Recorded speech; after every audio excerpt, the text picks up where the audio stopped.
atau utamanya atau pekerjaan tambahannya sebagai perawat yang berwirausaha.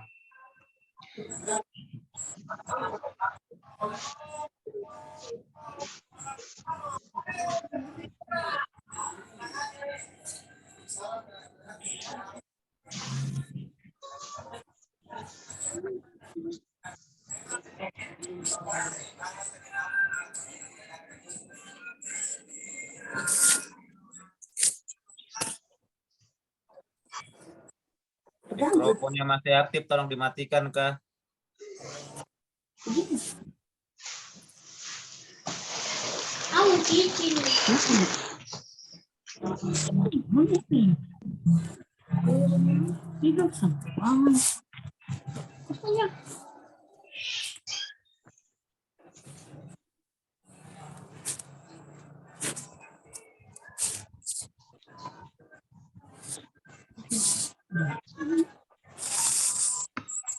Mohon maaf Bapak Ibu, tadi saya terlempar dari Zoom. Sekarang saya sudah masuk, sudah mendengar lagi ya. Sudah, Pak. Oke, baik. Bapak. Kita akan lanjut. Masih aktif, tolong dikasih mati kah? Ya, kita akan lanjutkan kembali yang tadi sudah saya sampaikan. Jadi Bapak Ibu semuanya, kita sebagai seorang perawat juga harus tahu bahwa di luar sana, di luar lingkungan kita ini sudah banyak jenis lain dari kewajiban seorang perawat, dari seorang profesi perawat. Ya, apa saja itu? Misalnya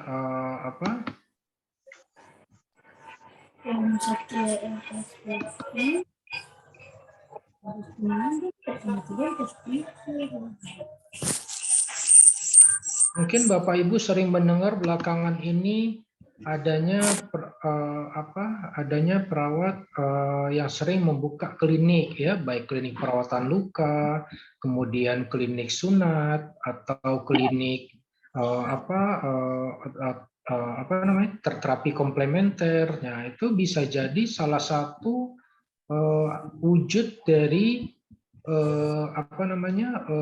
kewirausahaan yang dimulai oleh para profesi perawat, ya. Dalam hal ini Bapak Ibu harus memahami seseorang yang akan melakukan kegiatan berwirausaha dalam dunia keperawatan itu harus memiliki suatu standar, ya, suatu kompetensi yang telah dipelajari lebih dahulu. Apa saja? Nah, kita akan lihat setelah slide ini, ya.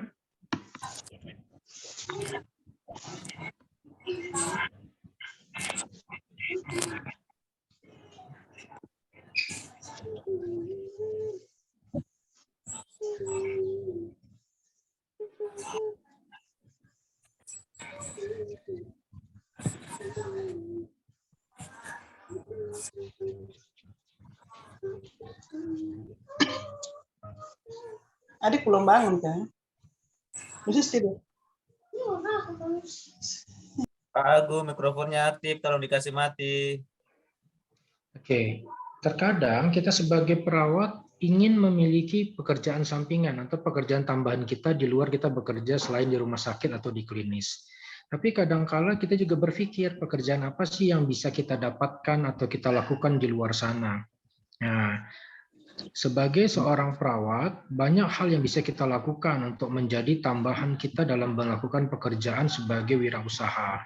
Ya, nah tinggal kita memutuskan kita mau jadi benar-benar wirausaha yang lepas dari seorang profesi perawat atau masih tetap membawa profesi perawat kita dengan ada tambahan pekerjaan sebagai wirausahawan atau kita sebut sebagai nursepreneurship. Ya, jadi kalau kita mau jadi wirausahawan tanpa menjadi profesi perawat, sering disebut sebagai entrepreneurship. Tapi kalau kita mau jadi perawat yang punya usaha lain sebagai seorang perawat di klinis atau di rumah sakit, kita bisa disebut sebagai nursepreneurship. Nah, terkadang kita Bapak Ibu ingin memulai sesuatu itu kadang suka bingung mau mulai dari mana ya, mau usaha apa ya. Banyak sekali di pikiran kita untuk menyiapkannya. Mau mulai dari kita mampu nggak sih kalau mau buka klinik perawatan luka, kita mampu tidak ya kalau mau bikin klinik sunat, mampu kita tidak dalam merawat pasien gerontik atau geriatri, ya, atau mampu tidak ya buka perawatan anak misalnya kalau ada Bapak Ibu yang memang ahli di bidang perawatan anak. Nah, yang seperti itu banyak sekali pertimbangan-pertimbangan pemikiran kita untuk dapat memulai bekerja sebagai perawat nursepreneurship.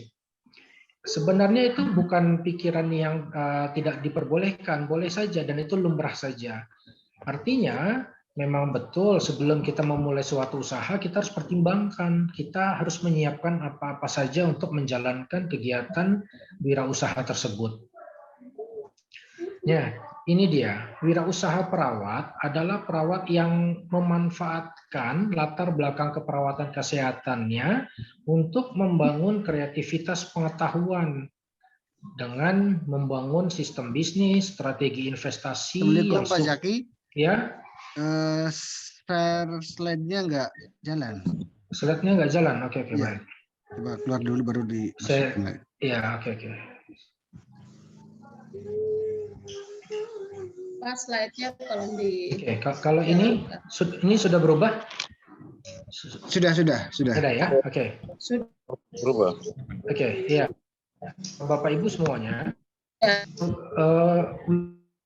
itu adalah memanfaatkan perawatannya, profesi keperawatan untuk membangun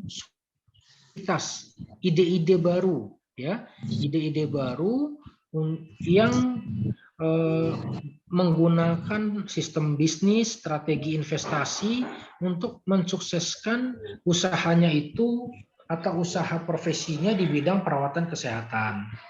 Nah, jadi dari dasar pengertian ini Bapak Ibu sudah memahami nih bahwa yang wirausaha perawat itu namanya adalah kegiatan melakukan usaha atau bisnis lain, ya. Tapi tetap latar belakangnya itu berhubungan dengan keperawatan. Jadi tidak meninggalkan sama sekali dunia keperawatan. Ya, seperti itu. Nah, kemudian apa saja sih yang bisa kita lakukan sebagai seorang wirausahawan perawat, ya. Dalam hal ini saat ini di era modern 2020 ke atas ini sudah banyak sekali hal-hal yang bisa kita lakukan. Ya, contoh kewirausahaan keperawatan yang memiliki peluang yang sangat menjanjikan di bidang keperawatan, contohnya adalah perawatan paliatif. Mungkin Bapak Ibu contohnya adalah bila mana di sekitar tempat tinggal atau lingkungannya ada pasien-pasien paliatif. Pasien paliatif ini pasien-pasien dengan kanker, ya, pasien-pasien dengan penyakit keganasan. Ya, Bapak Ibu sebagai seorang perawat bisa memberikan jasa pelayanan, baik pelayanan untuk merawat pasien, baik jasa untuk merawat lukanya pasien, ya, atau membantu memenuhi kebutuhan dasar manusianya setiap hari, KDM-nya, ya. Nah, ini bisa Bapak Ibu selenggarakan, ya, dengan dasar skill Bapak Ibu sebagai seorang perawat, ya. Selain itu, apalagi contohnya wound care atau perawatan luka, ya,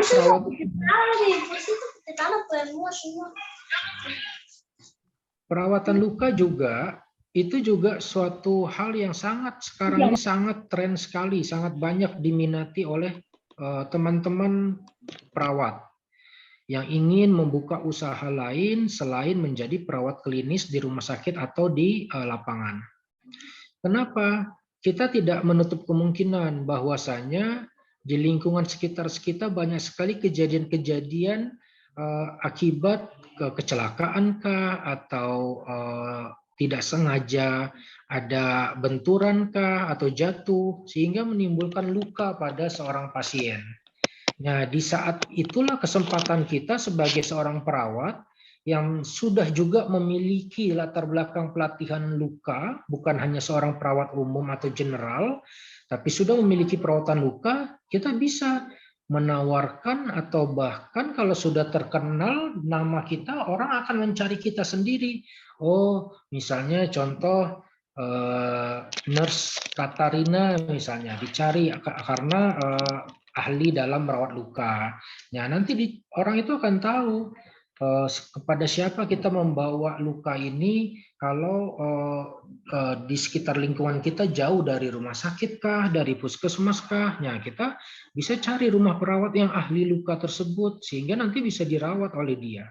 Atau sifatnya yang jemput bola, kita yang ke rumah pasien tersebut, kita datangi dia. Nah, itu salah satu pelayanan yang diharapkan saat ini tuh oleh masyarakat dan warga. Itu salah satu kewirausahaan yang bisa kita ajukan, yang bisa kita coba mulai dirintis perlahan-lahan dan bertahap, ya. Nah, kemudian dengan bekal kita baik itu pelatihannya formal maupun informal dan memiliki sertifikasi, nah kita bisa menambah pelatihan lainnya. Contohnya apa? Pelatihan sunat, ya. Sunat itu khitan, ya mungkin belum banyak yang melakukan pelatihan ini, tapi tidak menutup kemungkinan kalau Bapak Ibu ada yang minta tolong untuk melakukan sunat pada anak-anak ya atau pasien dewasa, Bapak Ibu bisa melakukannya gitu. Dan sunat bukan hanya untuk perawat laki-laki saja, perawat perempuan pun bisa, dan sekarang sudah mulai banyak perawat perempuan yang bisa melakukan sunat, ya. Nah, ini salah satu juga kompetensi yang bisa kita lirik, ya, kita identifikasi, wah ini lumayan peluangnya nih. Nah, nanti Bapak Ibu bisa lihat tuh berapa banyak sih keuntungan dari kita melakukan wirausaha dari berbagai macam jenis poin-poin ini. Lalu lainnya adalah perawatan home care. Nah, home care ini lumayan cukup banyak, apalagi kalau Bapak Ibu bekerja di rumah sakit dan rumah sakitnya memiliki fasilitas pelayanan intensive care, baik dari tingkatan high care unit maupun ICU, ya, intensive care unit. Kenapa? Karena biasanya pasien-pasien tersebut kalau maaf misalnya sudah masalah biaya misalnya tidak mencukupi lagi, biasanya akan minta di rumah saja. Nah, kita sebagai seorang perawat yang punya pelatihan latar belakang perawat high care atau ICU atau perawat home care, kita akan bisa nih melaksanakan kegiatan melakukan perawatan home care. Apa saja tuh Pak? Misal contoh, pasien habis operasi patah tulang, jatuh dari motor atau jatuh dari atap rumah. Udah operasi, udah selesai, tapi belum bisa jalan, belum bisa banyak bergerak. Ya, tapi dari dokter sudah boleh pulang. Ya, kita lakukan perawatan di rumah. Kita kunjungi dia tiap berapa hari. Gitu. Ya, nanti itu ada nanti saya akan share bagaimana cara perhitungannya, bagaimana cara memulainya. Nah, kemudian peran kita di sana sebagai perawat ditunjukkan. Nah, nanti ngapain tuh Pak kita di sana? Ya, pertama kita mungkin peran kita mengganti balutan luka pasien. Kemudian nanti ada mungkin dengan skill perawat kita melakukan fisioterapi. Mungkin area yang kemarin habis operasi tulang itu dia takut menggerakkan, masih sakit digerakkan, akhirnya nggak digerak-gerakkan. Ya, kita mulai latih fisioterapi. Nah, itu salah satu bentuk usaha, wirausaha yang dilakukan di luar kantor kita bekerja, atau bagi teman-teman yang itu dianggap sebagai pekerjaan, ya, pekerjaan yang mengikat waktu. Nah, kemudian teman-teman juga pada kaum pasien yang lansia, lanjut usia, ya, usia tua, sudah tidak mungkin berjalan sendiri, mana tidak bisa sendiri. Nah, kita bisa memenuhi, contoh kita home care geriatri di rumah, mulai dari memandikan, tidur saja mungkin kalau bisa bangun, atau memberikan makan, memenuhi kebutuhan KDM-nya, memberikan obat, misalnya harus dipasang selang nasogastrik tube atau NGT dari hidung ke lambung. Nah, kita bisa memberikan pelayanan itu di rumah sebagai perawatan home care geriatri. Ya, itu salah satu dari beberapa tindakan kewirausahaan keperawatan. Lainnya apa? Nah, contohnya tadi tuh layanan fisioterapi. Nah, fisioterapi contohnya di gambar ya, contohnya kayak gini nih. Orang habis kecelakaan, habis operasi, tidak bisa bergerak. Nah, kita karena di pendidikan kita pernah belajar tentang fisioterapi, walaupun tidak banyak, kita bisa membantu pasien itu. Nah, itu juga dari bagian kewirausahaan perawat. Kecuali di sana sudah ada khusus petugas atau profesi fisioterapi, mungkin kita tidak bisa ikut lagi dalam kegiatan itu karena udah masing-masing profesi. Tapi kalau belum ada, kita bisa. Bagaimana kita belajar menggerakkan ekstremitas dengan ROM ya, range of motion. Nah, Bapak Ibu pasti sudah belajar itu. Ya, mulai dari mana, seberapa tingkatannya, apakah langsung yang berat atau ringan-ringan dulu. Nah, itu salah satu tuh model usaha yang bisa kita mulai rintis di sekitar lingkungan tempat tinggal kita. Atau bahkan kalau Bapak Ibu sudah punya klinik sekarang, belum ada fisioterapinya, bisa ditambahkan. Oh iya, bisa juga ya, nanti kalau ada pasien luka, saya tambahkan terapi fisioterapi. Nah, nambah lagi kan income untuk klinik Bapak Ibu. Kan seperti itu. Ya. Nah, atau yang mungkin pasien pasien lansia pasca stroke. Stroke itu kan kebanyakan mungkin agaknya mulut atau pipi bicaranya pelo ya, agak miring. Nah, bagaimana kita melakukan speech terapi, terapi wicara. Nah, itu bisa dipelajari, bisa dilakukan pelatihan. Setelah dapat sertifikasi, kita berikan terapi. Akhirnya yang tadi pasien itu bicaranya mulutnya agak miring, bisa kembali pulih lagi. Seperti itu. Nah, itu contoh dari fisioterapi atau speech therapy. Apalagi, ya, sekarang ada lagi nih yang sekarang sudah mulai diminati orang lain, transport pasien. Ya, apalagi kalau Bapak Ibu bekerja di mana wilayahnya satu kota dengan kota yang lain cukup jauh. Saya termasuk dulu salah satu yang melakukan hal ini juga. Saya mengantar pasien dari Jakarta kembali ke Lampung, ke Sumatera, ke Kalimantan dengan menggunakan ambulan darat atau pesawat sekalipun. Jadi harus bisa kita lakukan. Melakukan transport pasien pasca tindakan atau operasi. Jadi ini salah satu usaha juga, tapi ini usaha kerjasama. Bekerja sama, mungkin kita tidak bisa atau tidak langsung bisa punya ambulan karena mobil ambulan terlalu mahal ya kalau untuk dibeli sendiri. Nah, kita kerjasama, mungkin ada orang punya ambulan, ya kita yang punya skill kemampuan. Oh, saya perawat intensif, bisa mengatur monitor di ambulan, bisa mengatur oksigen di ambulan. Kalau mau antar pasien ke kota dari kota, ini tarifnya. Nah, itu kewirausahaan juga.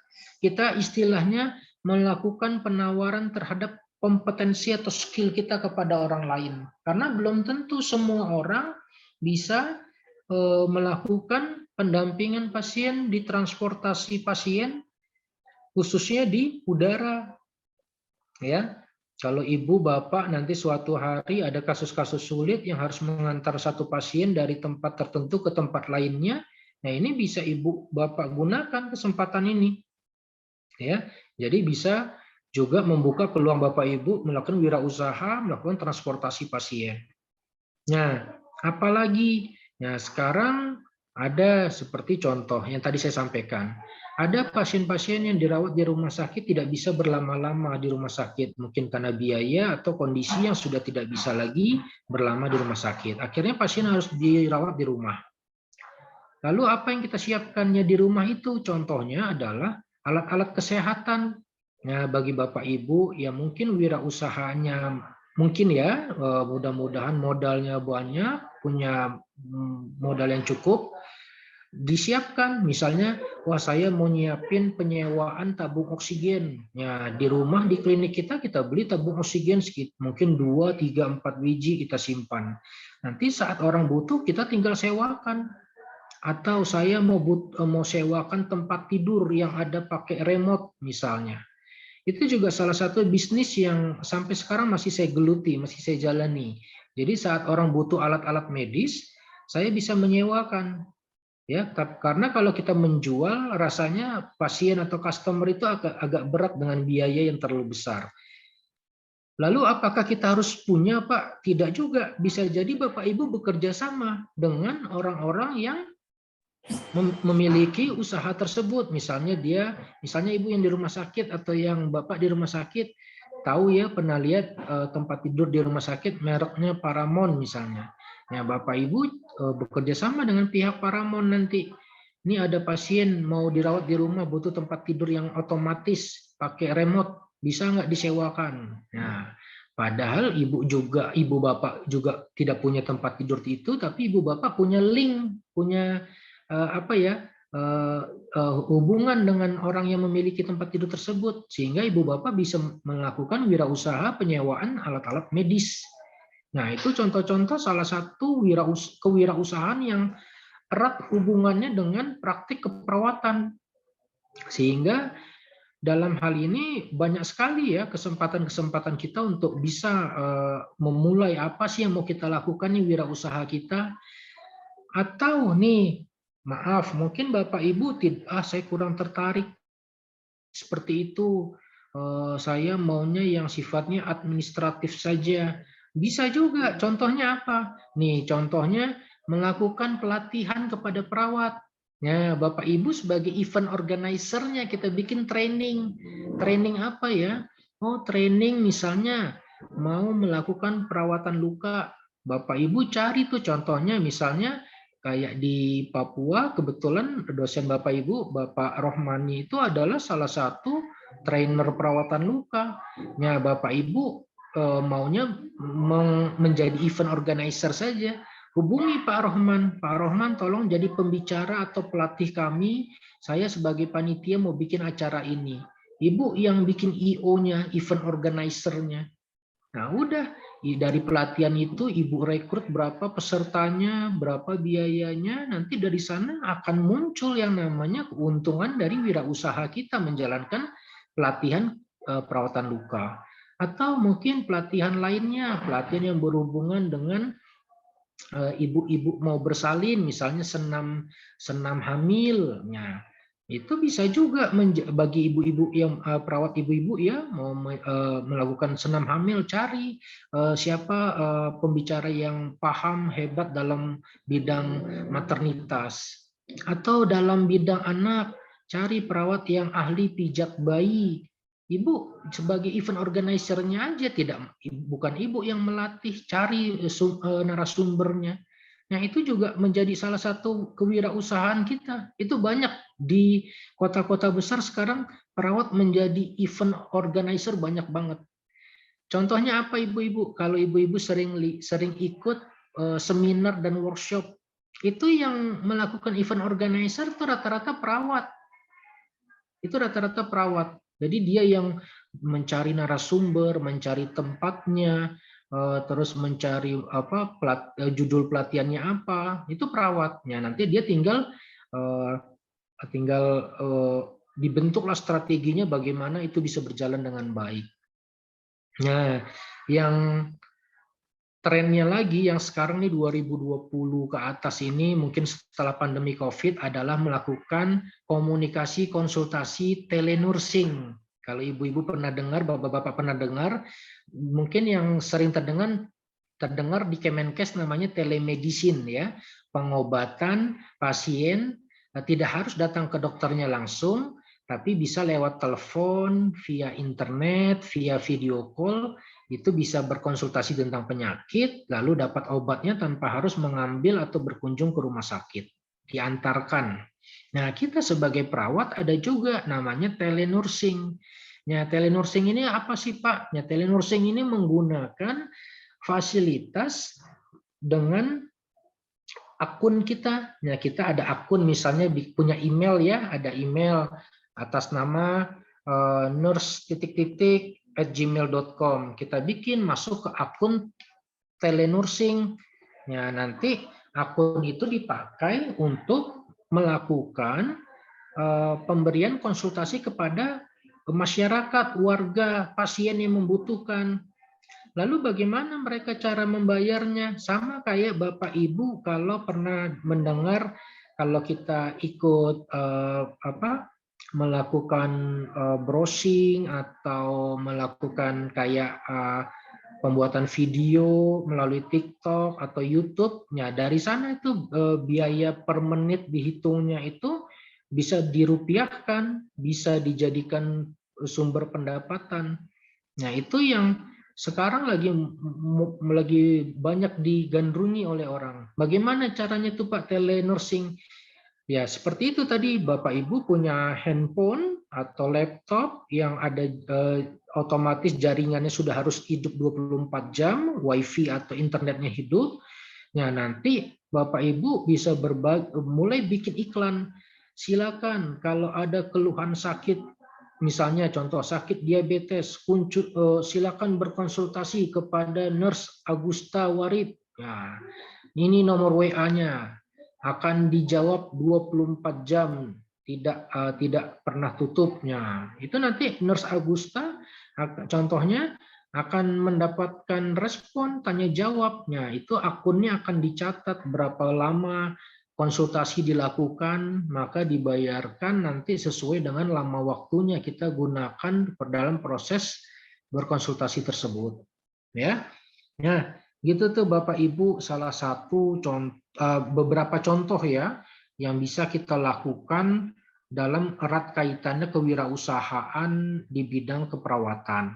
Ya, nah ini lanjutannya. Contohnya berikutnya adalah nih, dari yang tadi udah saya sebutkan tadi, ada keuntungannya sih Pak? Ada. Ya, ini Bapak Ibu bisa lihat nih. Ini mungkin kalau di daerah, nih maaf ya, kalau ini saya rasa saya sampaikan ini prediksi saya di kota-kota yang klinik lukanya sudah banyak, artinya orang bisa milih di mana-mana.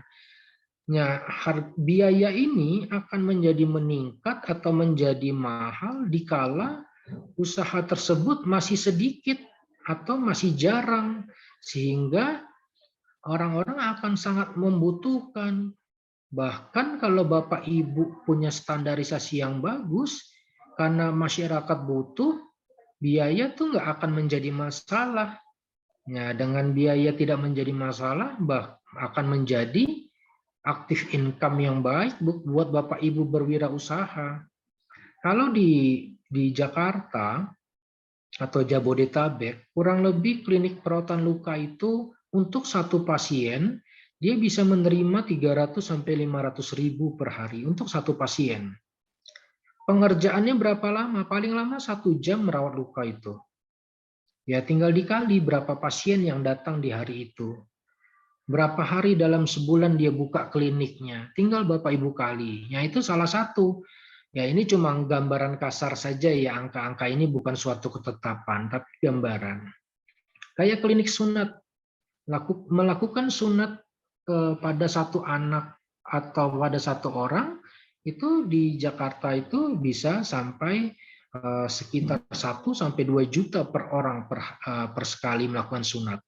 Ya tinggal ditentukan mau nyunat berapa orang tiap hari, dikalikan berapa bulan, lalu dikurangi belanja barang habis pakainya. Nah tinggal dilihat berapa keuntungannya. Nah contoh klinik fisioterapi tadi saya sampaikan, kita melatih orang pasca operasi, pasca cedera, pasca gangguan mobilisasi. Nah, di Jakarta udah mulai banyak di Jabodetabek. Bagaimana dengan wilayah Ibu Bapak di Papua sana? Apakah sudah ada? Kalau belum, ambil peluang ini.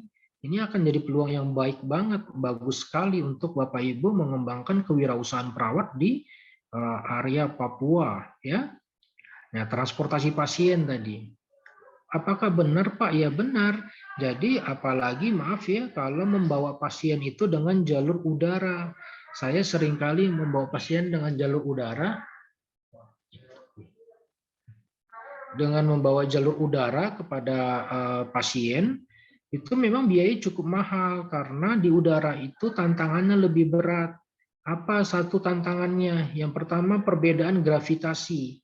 Ibu bapak bawa pasien di ambulan mungkin tinggal menjaga kestabilan pasien atas goncangan di jalan yang berlikuk-likuk ya. Tapi kalau di udara dengan pesawat, bapak ibu harus melihat tekanan gravitasi terhadap tubuh pasien. Lalu mengkondisikan alat-alat medis jangan sampai meledak di atas pesawat selama mengudara. Nah, itu perlu keterampilan yang jeli dan hebat, ada pelatihan khususnya. Makanya perawat-perawatnya dibayar cukup mahal, tidak murah. Gitu. Nah, ini bisa jadi nih. Ya tadi saya sampaikan, kalau Bapak Ibu nggak ada skillnya, tapi pengen punya bisnis ini, ibu bapak bisa jadi manajernya, tinggal cari orang perawat ahlinya, ibu bapak ngatur jadwalnya, ibu bapak tinggal atur koordinasi, gitu. Itu dari segi manajerialnya, ya. Banyak sekarang, misalnya harus operasi, misalnya ada pasien dari Papua harus operasi besar, ternyata operasinya hanya baru bisa dikerjakan di Bali, itu kan mentransportasi pasien. Ya, keluarganya mungkin keluarga orang berada, orang mampu. Saya lebih milih pakai pesawat saja, tolong diantar, bisa tidak cepat. Oh, kalau kita mampu, sampaikan bisa. Saya bisa antar.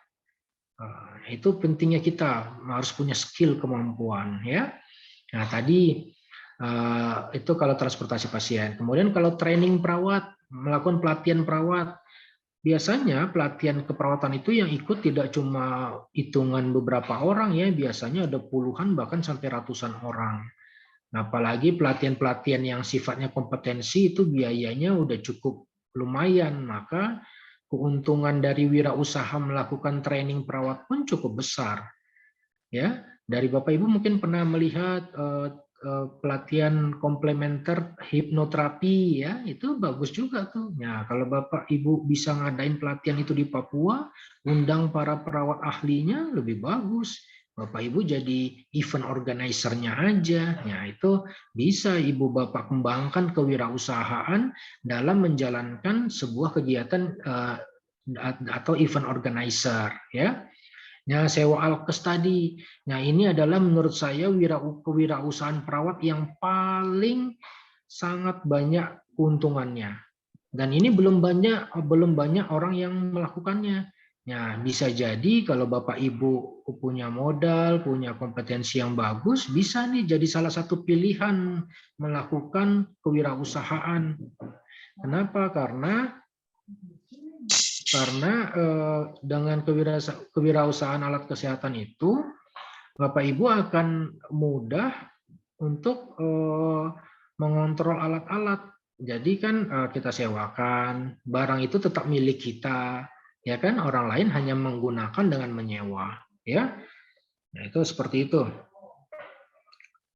Nah, apa sih yang harus kita siapkan sebagai nurse entrepreneur? Nih Bapak Ibu. Yang pertama tuh kita harus punya konsep kewirausahaan perawat dulu.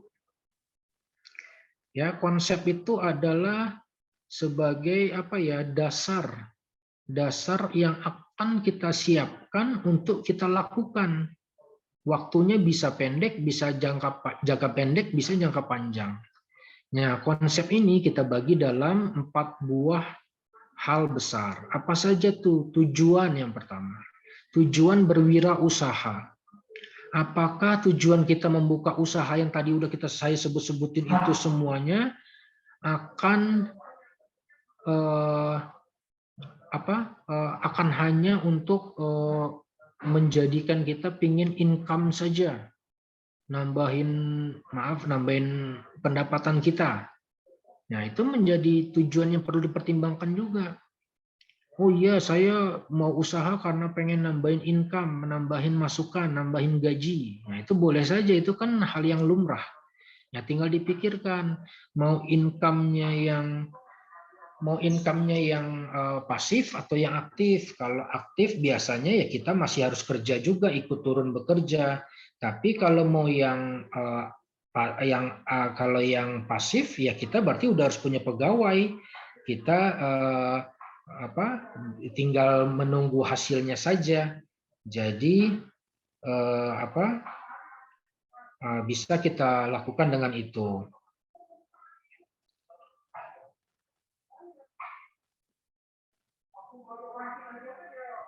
Ya, itu yang tujuan. Kemudian dasar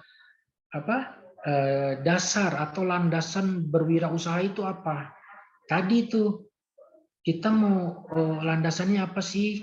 Nih, gambar ini bisa Bapak Ibu lihat. Kita mau berwirausaha itu apa karena pengen, maaf ya,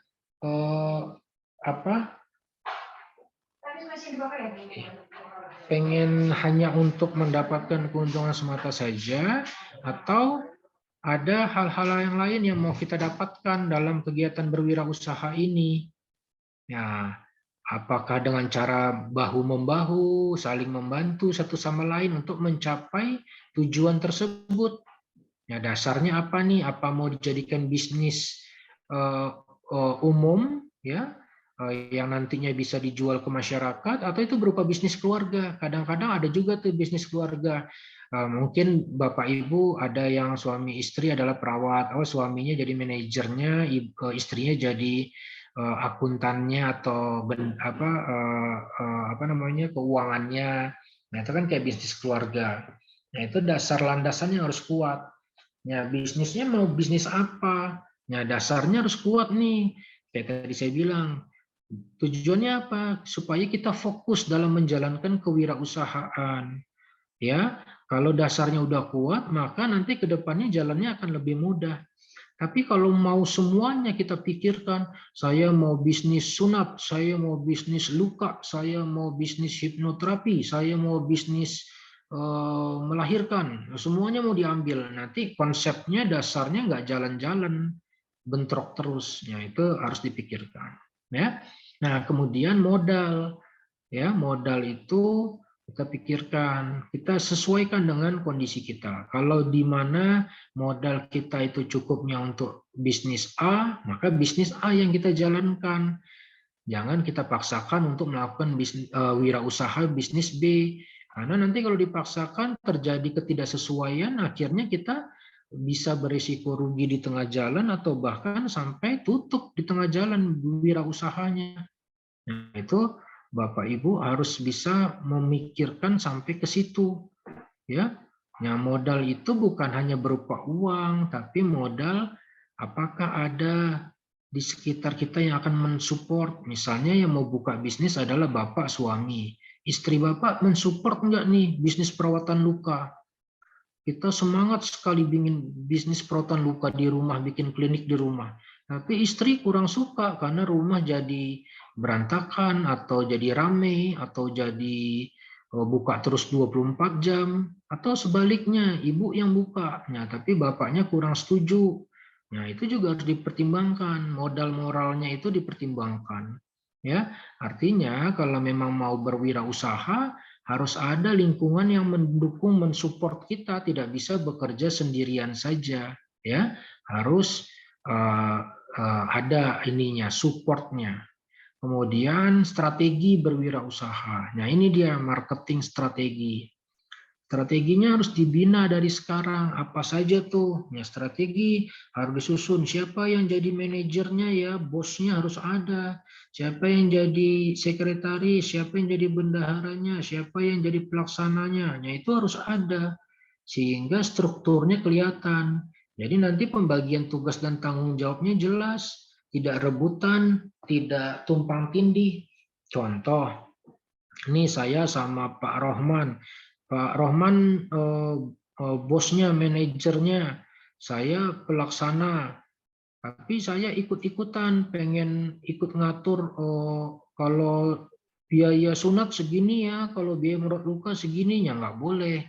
Makanya harus ada strateginya, disusun struktural siapa yang akan melaksanakan kegiatan wirausaha ini.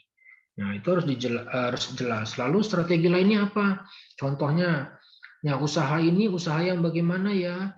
Apakah nanti akan tersebar harus melalui internet, dari iklan, atau cukup dari mulut ke mulut?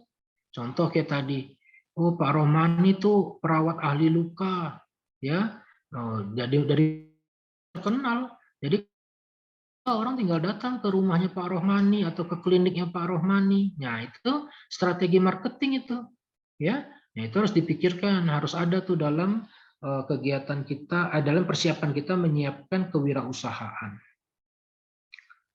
Ya, ini dia. Oh maaf. Oke, selanjutnya ini ya. Oke. Nah, yang harus disiapkan selanjutnya adalah wawasan. Kalau tadi kan kita bicara tentang konsep ya. Sekarang wawasan.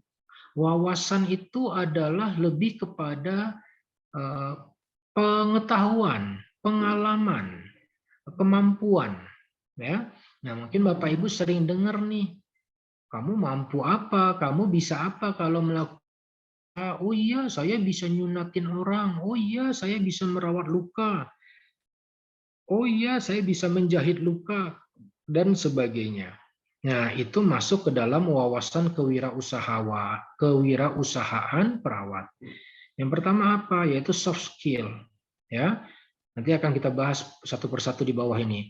Kemudian hard skill, ya. Kemudian pelatihan berwirausaha, ya. Kemudian kompetensi berwirausaha, lalu sertifikasi. Nah, ini yang tadi kita bahas tentang wawasan, soft skill. Soft skill itu adalah kemampuan yang sifatnya halus, ya. Tidak semua orang punya soft skill yang sama. Apa saja tuh masuk ke dalam wawasan keahlian berwirausaha soft skill. Yang pertama adalah komunikasi yang jelas. Bagaimana bisa nggak kita menyampaikan sesuatu itu ke customer, ke pasien yang membutuhkan bantuan kita jelas. Bagaimana kita menawarkan sesuatu program atau pelayanan ke masyarakat dengan jelas sehingga orang mengerti apa yang kita sampaikan. Ya, jadi harus bisa berkomunikasi yang asertif, yang komunikatif, yang baik. Ya, asertif itu adalah komunikasi yang tidak menjatuhkan atau memojokkan seseorang. Ya, kemudian yang kedua kemampuan mendengar. Nah, sebagai seorang wirausahawan yang baik, perawat wirausaha harus mampu jadi pendengar yang baik. Ya, artinya kita tidak harus selalu bicara ngomong terus, nggak boleh. Kadangkala ada waktunya kita mendengarkan keluhannya pasien, keluhannya warga. Nah itu perlu dimulai dilatih tuh kalau mau jadi wirausahawan. Karena wirausahawan tuh harus dengerin komplainnya pelanggan. Nggak boleh kita cuek dengan pelanggan. Kalau pelanggan bilang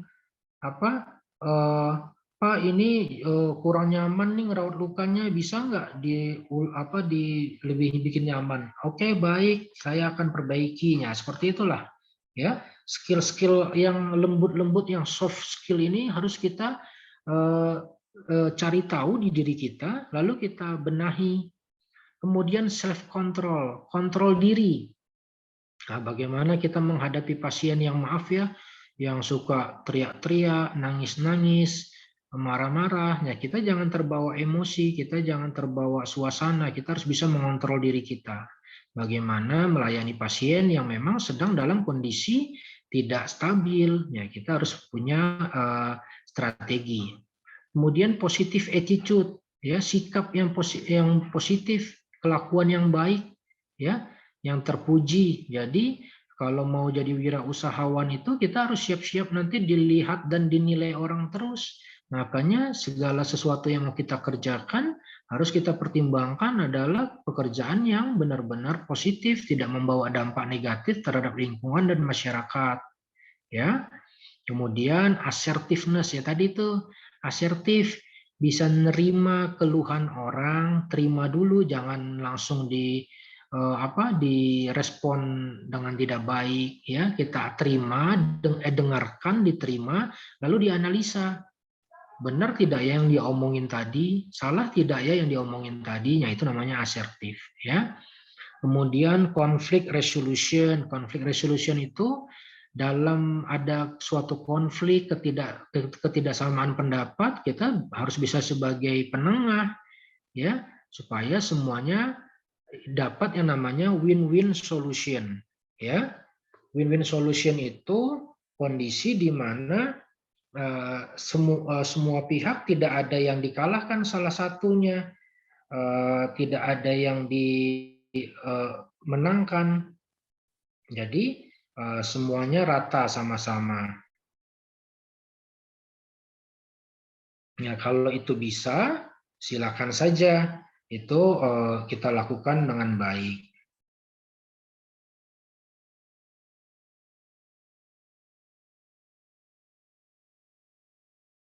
Nah, kemudian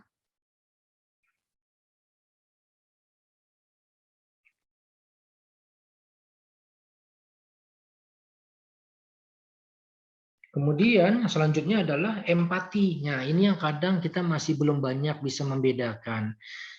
Kadang kita ngomong simpati dong dengan saya. Simpati itu lebih kepada kita, oh iya kita ikut sedih ya, kamu lagi ada luka, ada kecelakaan, ya itu kita bersimpati.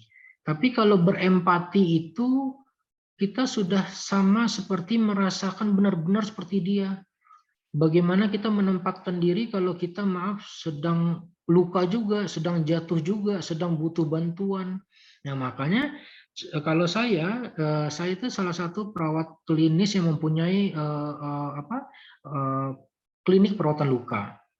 Kadang ada pasien saya datang jam 11 atau jam 12 malam, di saat mungkin saya sudah tertidur atau istirahat. Nah, dia datang, Pak, minta tolong, ini tiba-tiba saya jatuh dari anak saya jatuh dari tempat tidur berdarah, tolong dijahit. Kalau kita tidak punya empati, maka kita bisa saja bilang maaf saya sudah capek, klinik sudah tutup, besok lagi ya. Padahal anaknya kepalanya berdarah, nah itu kita nggak punya empati. Tapi kalau kita punya empati, kita akan memikirkan, aduh gimana ya kalau itu anak saya sudah lukanya berdarah, tidak dijahit, bagaimana nasibnya. Nah itulah berempati seperti itu. Nah, kemudian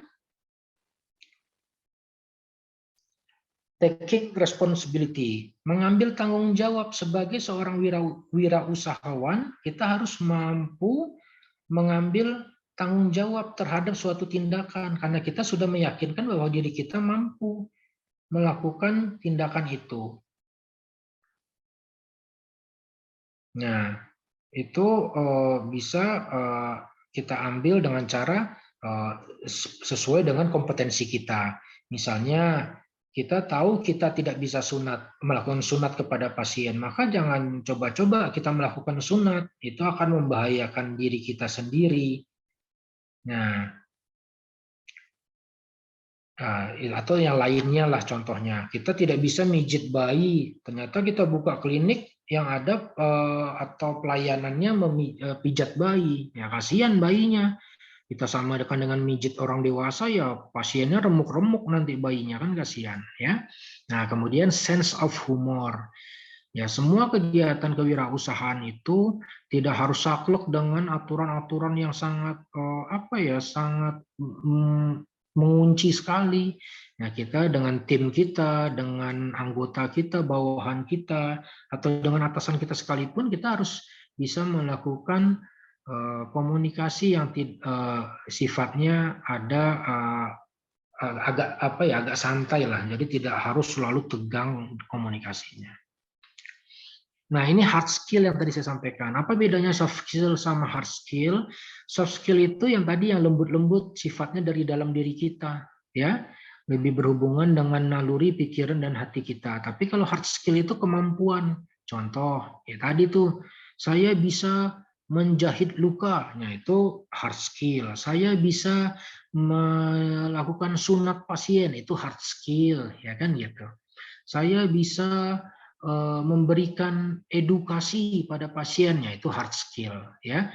Sesuatu yang sifatnya dapat kelihatan langsung itu namanya hard skill.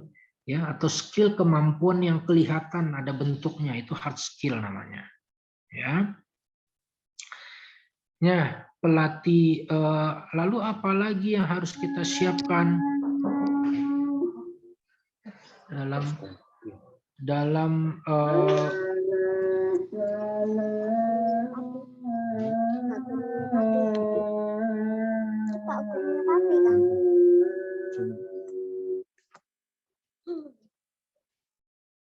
baik, saya lanjutkan. Nah, selain tadi yang kita siapkan, selain adalah konsep dan wawasan berwirausaha, yang lain apa yang harus kita siapkan? Yakni pelatihan berwirausaha. Nah, pelatihan berwirausaha ini harus digigihkan untuk ikut. Bapak Ibu harus mulai membiasakan diri untuk ikut-ikut pelatihan berwirausaha.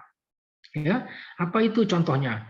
Oh, ada tuh di sana, di misalnya Bapak Ibu ada di Kota Jayapura. Oh, ternyata di Sentani itu ada pelatihan komunikasi efektif. Nah, itu ikut karena itu bagian dari kemampuan kita untuk diolah skill komunikasi kita nanti biar lebih baik. Karena nanti saat kita melakukan wirausaha, kita harus mampu berkomunikasi dengan baik. Atau oh ternyata di Irian di kota lain ada lagi nanti pelatihan hipnotis. Wah, kebetulan wirausaha saya berhubungan dengan itu. Nah, kita harus mau mulai menyibukkan diri. Jujur saya dulu ya, sebelum saya memulai lebih jauh bisnis wirausaha saya, dikala saya sempat untuk cuti dari bekerja, karena saya kebetulan bekerja di rumah sakit pusat pemerintah di Fatmawati. Jadi untuk libur itu sangat jarang, kecuali saat saya mengajukan cuti. Di saat cuti itulah di saat saya mencari beberapa pelatihan agar saya bisa menambah skill kompetensi saya. Jadi cuti bukan untuk pergi berlibur saja atau berpergian saja, tapi saya cari pelatihan. Nah, berikut juga kepada Bapak dan Ibu. Kalau udah mulai banyak nih di Provinsi Papua banyak pelatihan yang sesuai dengan peminatan skill Bapak Ibu diikuti gitu. Karena agak susah kalau nanti pelatihan itu kalau udah harus keluar dari provinsi kita, dari pulau kita, itu lebih sulit lagi. Dengan biaya pasti sudah cukup mahal, ya kan? Nah, jadi baiknya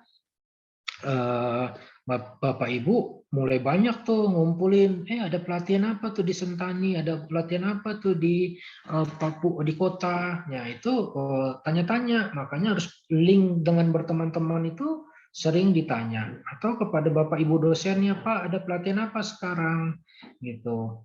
Jadi Bapak Ibu bisa mengupdate terus seperti itu, ya. Nah,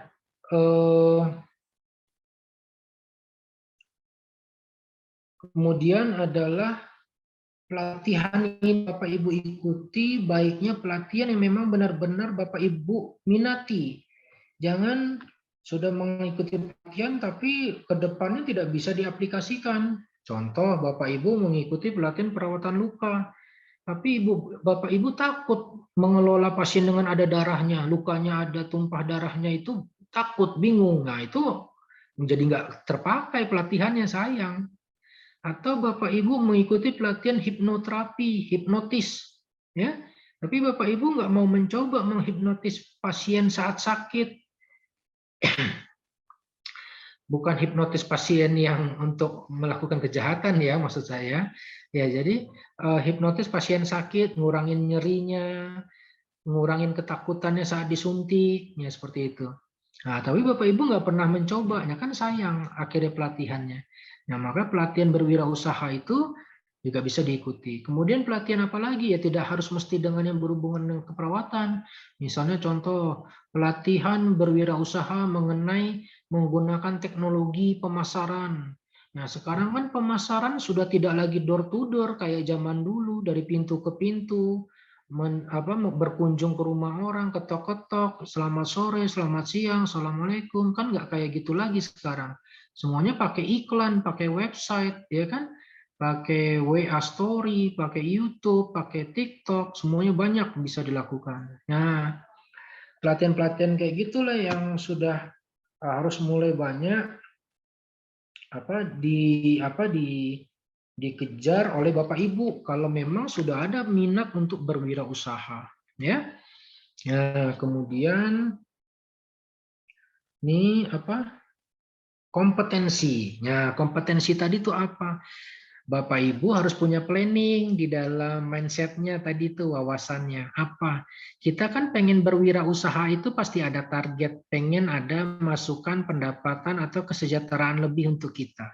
Maka kita, kalau saya misalnya, wah saya maunya saya juga pintar, bukan hanya karyawan saja yang pintar. Ya, sebentar.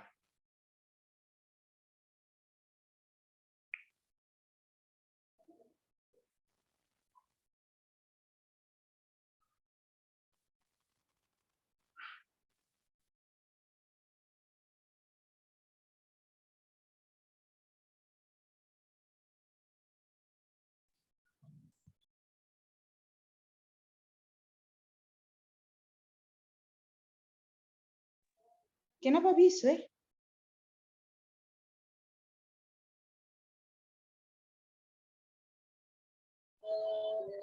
Ini dimute dari sana, dimute dari Bapak dosen.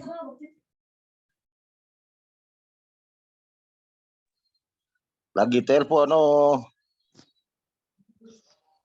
Kayaknya Paci lagi bicara itu. Bertelepon.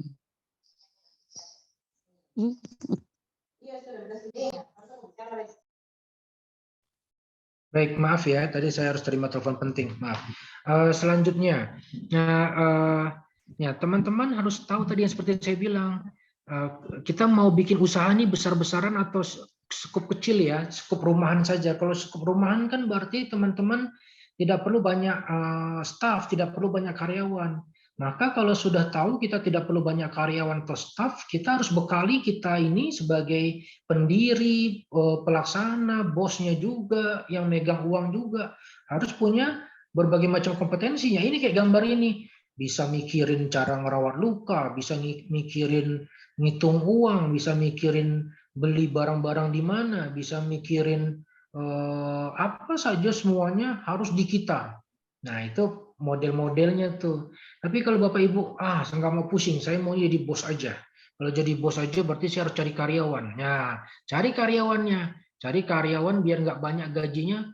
Cari karyawan yang maunya saya pintar semuanya. Cukup 1-2 orang tapi pintar semuanya bisa. Nah, itu bisa juga. Itu kan strategi. Strategi berwirausaha. Ya. Nah, itulah pentingnya kita, apalagi pas Bapak Ibu lagi sekolah ini misalnya, atau pasca sekolah nanti, punya telepon masing-masing teman-teman, tanya, kamu sudah kerja belum? Kalau belum kerja, mau tidak kerja di klinik saya? Mau tidak kerja di pelayanan saya nih? Saya punya pekerjaan, mau tidak? Nah, jadi bisa saling mengisi satu sama lain. Saya pun seperti itu. Di Jakarta bukan berarti semua perawat mau kerja di rumah sakit atau di klinik, tidak. Maunya banyak juga yang freelance. Pak Zaki bagi dong pekerjaan, saya mau ngerawat luka. Ya sudah, datang ke klinik, saya bilang. Pak Zaki bagi dong, saya mau sunat. Ya udah, nanti pas sunatan massal datang. Nah, itu saya bagi seperti itu. Nah, itu juga bisa teman-teman Bapak Ibu lakukan. Karena Bapak Ibu udah yakin kemampuan orang-orang itu mampu melaksanakan hard skill dan soft skill-nya, Bapak Ibu tahu. Ya. Nah, jadi kompetensi itu harus benar-benar dipatenkan sekali. Dengan cara melakukan ikut tadi pelatihan, ya, pelatihannya apa saja harus diikuti, ya. Nah, itu ada wawasan yang harus kita siapkan dalam membangun planning atau rencana kita mau berwirausaha di dalam dunia keperawatan, ya. Lalu dengan kita berniat melakukan wirausaha di dalam dunia keperawatan ini bukan berarti perjalanan nantinya akan mulus-mulus saja, tidak. Akan banyak yang namanya tantangan, challenges, ya. Nah, apa saja itu tantangannya? Nah, ini mulai dari yang kita sebut sebagai marketing. Ya, seperti kita main catur, ada pionnya maju sana sini sana sini. Kalau kita bengong, pion kita dimakan, diambil sama orang, sama. Dalam berwirausaha seperti itu juga. Kita harus pasang strategi dalam hal bagaimana ya cara mendapatkan pasien-pasien yang sesuai dengan kebutuhan klinik kita. Nah, itu harus dicanangkan dalam strategi atau planning wirausahanya. Jadi supaya jelas bagaimana menjalankan usaha kita, tidak diambil orang lain, tidak disabotase orang lain, tidak tidak kita yang usaha punya nama klinik kita, taunya di samping kita yang pakai ketenaran nama kitanya, itu kan nggak baik ya. Kemudian bagaimana tuh tantangannya, networking, hubungan dengan yang lain. Contoh, waduh, saya untuk perawatan luka, sumber barang-barang perawatan luka didatangkan paling dekat adanya di Bali nih. Nah, Bapak Ibu harus punya link ke Bali, itu siapa temannya. Jangan sampai kesulitan. Waduh, saya taunya ada di Jakarta. Nah, itu Jakarta kan dari Papua ke Jakarta biaya lebih mahal, mendingan dari Bali ke Papua, mungkin ya seperti itu ya. Nah, maka itu strategi kan, networking. Ya kan? Nah, Bapak Ibu harus bisa menjalankan itu, cari strategi. Nah, itu salah satu hal yang penting untuk Bapak Ibu siapkan dalam menghadapi tantangan ya. Promosi banyak hal kayak tadi tuh saya bilang udah nggak zamannya lagi sekarang door to door ya, tapi kalau mungkin di sana harus di kota Bapak Ibu masih harus melakukan dengan cara itu, nggak masalah juga, bagus juga. Artinya orang bertemu langsung. Oh, ini ya contohnya, misalnya maaf ya, yang namanya Pak Mugiono, perawat ahli luka misalnya. Wah, jadi saya tahu yang namanya Pak Mugiono ini, besok-besok saya lewat di jalan saya tahu ini Pak Mugiono. Nah, itu seperti itu. Jadi ada juga kelebihan dan kekurangannya dari setiap strategi promosi itu banyak. Ada positif negatifnya. Ya, kalau nggak ketemu langsung ya berarti dari WA, dari YouTube, dari TikTok atau sebagainya. Tapi orang nggak ngelihat kita langsung, cuma ngelihat foto kita doang. Nah, itu kekurangannya. Jadi apa saja caranya, promosi strateginya itu bisa Bapak Ibu lakukan. Yang penting sesuai dengan prosedurannya, dengan tidak merugikan orang lain atau usaha orang lain. Nah, lalu apa? Ya tadi tuh kita bikin setelah marketingnya berjalan, dianalisa. Udah optimal belum ya usaha kita nih, sebulan berjalan masih rugi, 2 bulan berjalan belum nutup, 3 bulan berjalan belum balik modal. Di mana minusnya nih? Di mana kurangnya? Di mana yang harus diperbaiki? Nah, itu dianalisis oleh Bapak Ibu semua, sehingga nanti Bapak Ibu bisa mencapai target yang mau Bapak Ibu capai gitu. Ya. Jadi tidak ada yang nanti di tengah jalan udah 2 bulan, udah 3 bulan, 4 bulan masih rugi juga, udahlah tutup aja usaha ininya. Itu enggak, itu kita terlalu cepat mengambil keputusan, mengambil kesimpulan. Ya. Jadi kita harus punya strateginya. Kapan kita harus menganalisa bahwa usaha kita ini baru tahap awal, jelas masih rugi. Kapan kita sudah menentukan usaha kita ini sudah dianggap kayaknya sudah terlalu lama nih, sudah 6 bulan sampai bahkan setahun kita merugi terus. Nah, mungkin ada something wrong, ada strategi yang salah atau capaian yang tidak sesuai. Nah, itu perlu dianalisa ya, sehingga nanti target dari wirausaha Bapak Ibu ini tidak membuat Bapak rugi malahan gitu ya. Seperti itu maksud saya. Kemudian ini tantangan wirausaha selanjutnya ini lingkungan. Ya, kalau tadi kita bicara tantangan yang pertama tuh marketing. Marketing itu strategi, lebih ke strategi kita. Udah benar-benar dipikirkan belum tadi itu strateginya. Nah, yang kedua lingkungan. Ya, Bapak Ibu harus juga teliti dengan ini nih, lingkungan.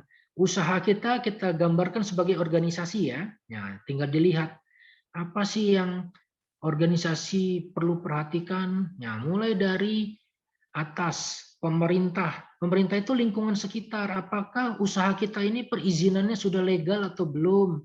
Atau masih sembunyi-sembunyi? Belum ada SIPP-nya, surat izin praktik perawatnya. Belum ada surat apa tuh ya, keterangan usaha ya, siup gitu ya, surat izin usaha ya, atau sejenisnya lah seperti itu.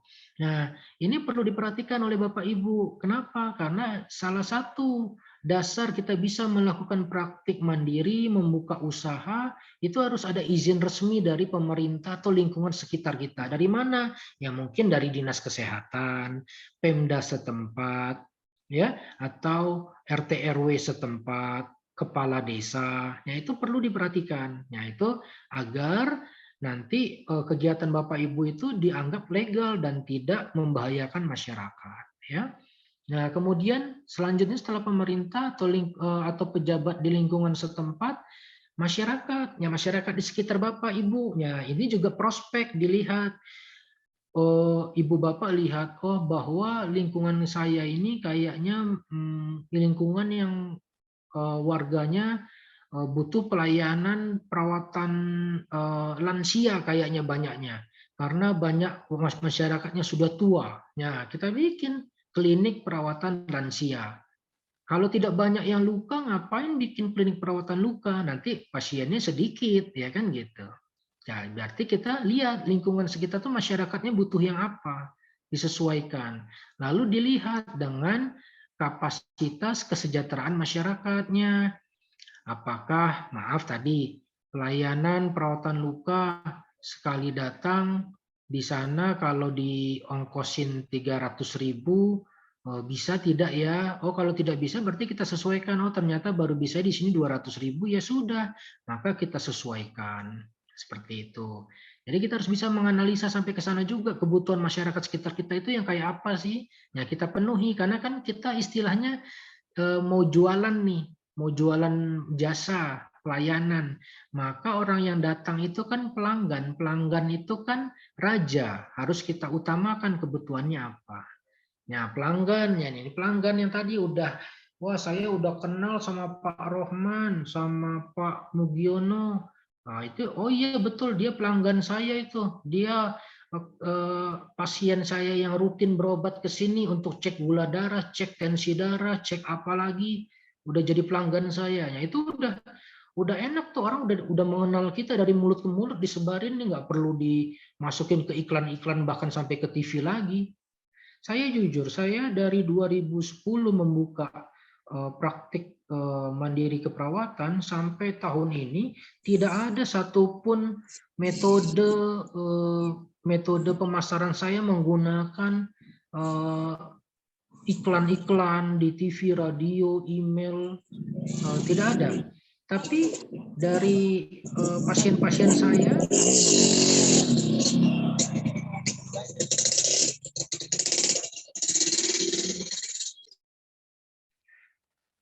lanjut ya, tapi dari pasien-pasien saya tuh dari mulut ke mulut saja disampaikan. Gitu. Contohnya saya klinik saya di Depok ya, saya kerja di Jakarta.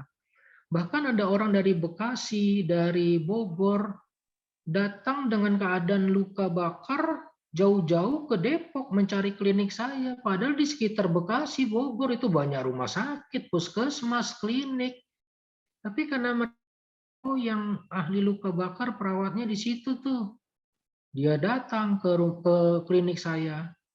Nah itulah yang saya sampaikan, bahwa kalau sudah jadi pelanggan, orang itu nggak akan, biar agak jauh kotanya, antar kota, mungkin akan tetap disusuri sama dia. Nah itulah pentingnya Bapak Ibu mengetahui pelanggan itu sebagai tantangan kita, harus kita berikan apa ya biar mereka puas pelayanannya. Nah, pemasok ini apa? Pemasok ini yang pemberi barang-barang kebutuhan kita dalam melayani pasien.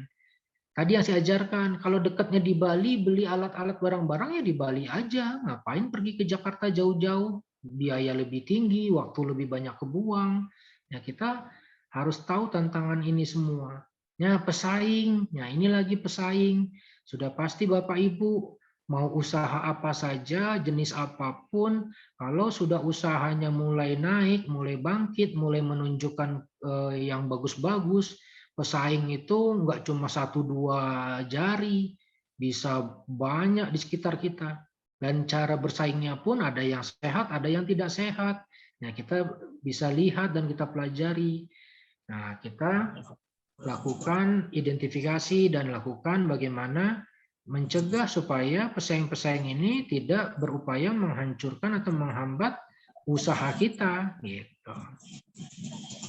Ya. Nah, kemudian pemegang saham ya ini tadi saya bilang kalau dalam arti klinik atau usaha yang dibuat dari beberapa orang,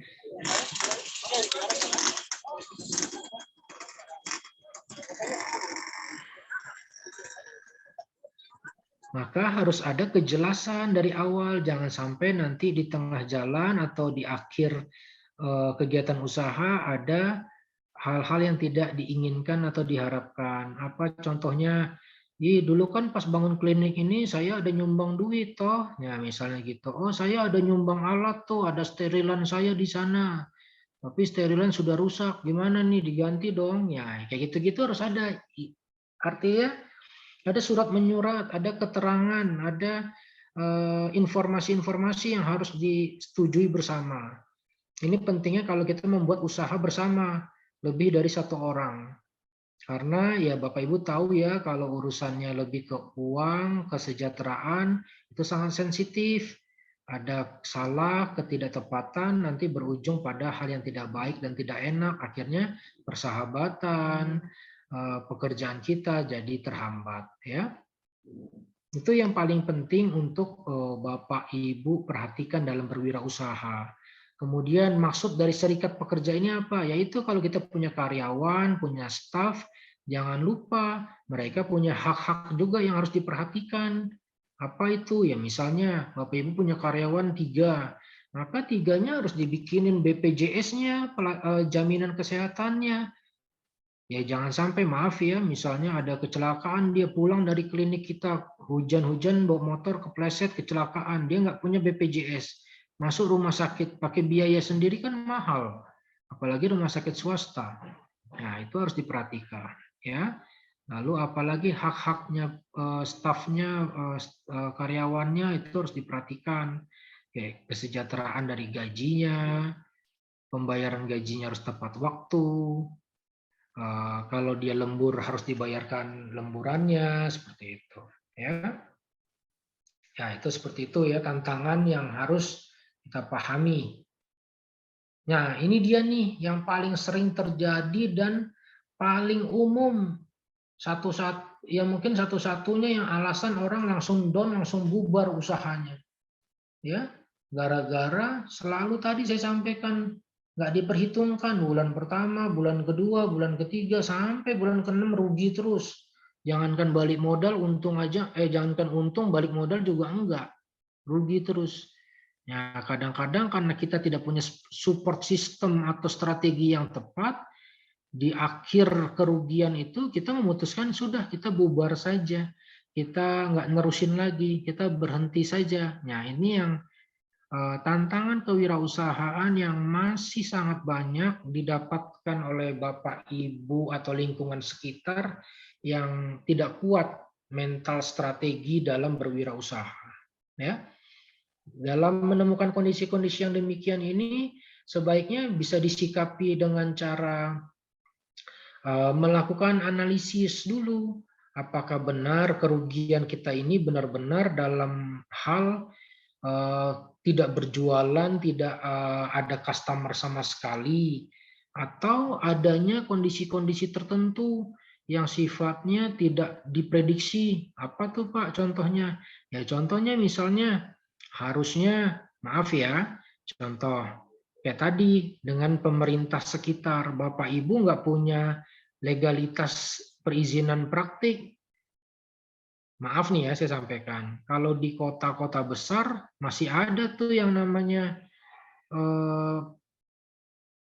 apa ya istilahnya kayak apa ya uang retribusi yang tidak legal lah gitu. Ini karena buka klinik bayar ke saya ya keamanannya segini berapa ratus ribu sebulan gitu misalnya.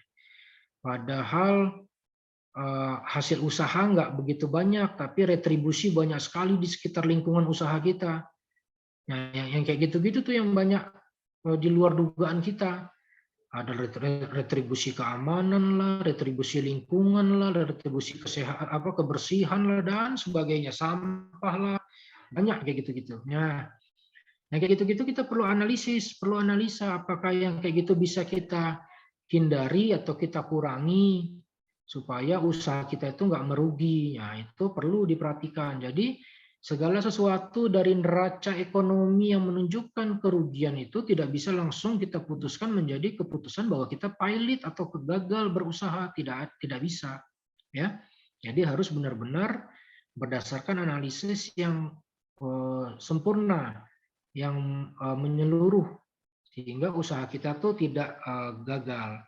Kan sayang, coba contoh, Bapak Ibu punya modal mungkin 20 juta bikin klinik, 6 bulan tampilannya pendapatan tidak stabil atau bahkan merugi terus. Udahlah putuskan aja tutup. Barang-barang sudah dibeli, akhirnya dijual murah saja dengan orang-orang sekitar. Kan rugi banyak. Ya, jadi itu harus dipertimbangkan bahwasanya kita harus benar-benar menganalisa di mana masalah kerugian selama menjalankan usaha tersebut. Ya, seperti itu. Nah, ini lagi tantangannya. Ini tantangan yang paling banyak kedua setelah masalah keuangan. Apa itu teamwork, kerjasama? Kadang-kadang kalau beda ya, kita itu kalau punya usaha, pilih mau jadi bos atau pemimpin. Kalau mau jadi bos, biasanya kita cuma nunjuk-nunjuk saja. Tolong kerjakan itu, tolong selesaikan itu, tolong. Tapi kita tidak pernah mau ikut campur, ikut merasakan bagaimana bekerja sebagai pelaksana atau tim. Sehingga saat orang merasakan bosnya hanya menyuruh-nyuruh saja tapi tidak pernah membantu, teamwork itu akan terkikis sedikit demi sedikit, lama-lama akan hilang. Akhirnya tidak ada lagi tuh kerja sama tim, udah masing-masing aja berjalan. Ya, lama-lama usahanya akan redup, akan hancur, akan habis. Tapi beda dengan pekerjaan atau usaha yang dipimpin oleh seorang pemimpin. Pemimpin itu tidak sama dengan bos. Kalau bos taunya tinggal hasil, tapi kalau pemimpin itu selalu melewati proses. Dia tahu bagaimana sulitnya pelaksana itu menjalankan suatu hal. Sehingga dia tahu nanti solusinya apa. Supaya suatu saat nanti kalau ada pelaksana baru, keluhan, dia sudah punya solusi. Tapi kalau bos bedanya tidak peduli.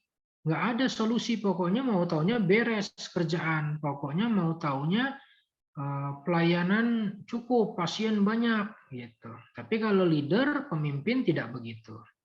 Leader, pemimpin akan turun ke lapangan. Oke, baik, saya akan pegang pasien juga ya, saya akan merawat juga ya. Ya, seperti itu. Jadi kita harus bisa membedakan nih.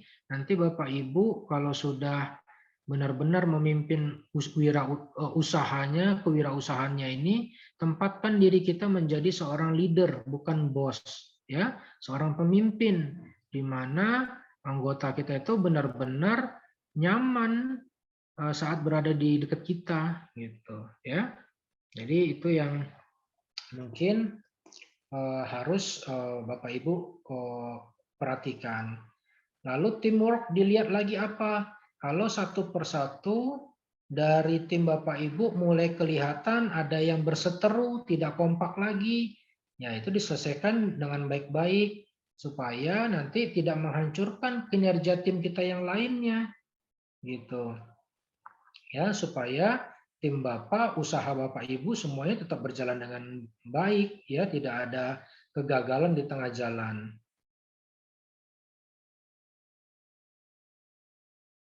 Ya, itu tantangan. Itu tantangan yang harus perlu kita catat itu. Karena ini tantangan ini tidak berbentuk kelihatan fisik, ya. Ini berupa dari kinerja tim Bapak, tim Ibu nih. Kalau kita nggak pinter-pinter ngawasin, kita nggak tahu.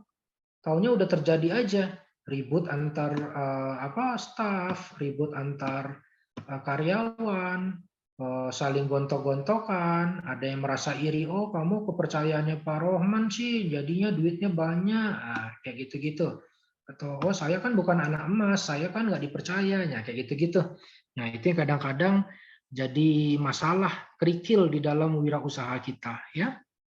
Oke, kemudian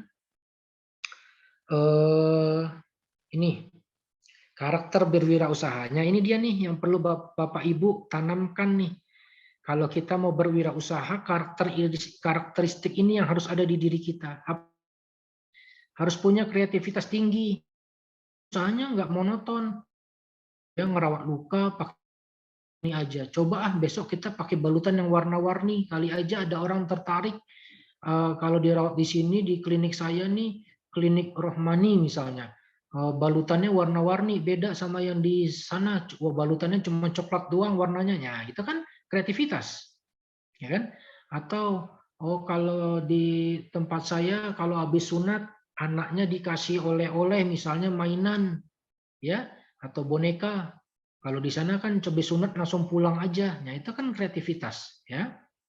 Kemudian yang kedua, komitmen dalam pekerjaan, memiliki etos kerja yang tinggi dan bertanggung jawab. Jadi saat kita bekerja untuk wirausaha itu, yakinkan bahwa kalau kita tidak bekerja dengan benar-benar, tidak baik, maka risiko wirausaha kita ini akan runtuh, akan rugi. Maka harus ada etos kerja yang baik dalam diri kita.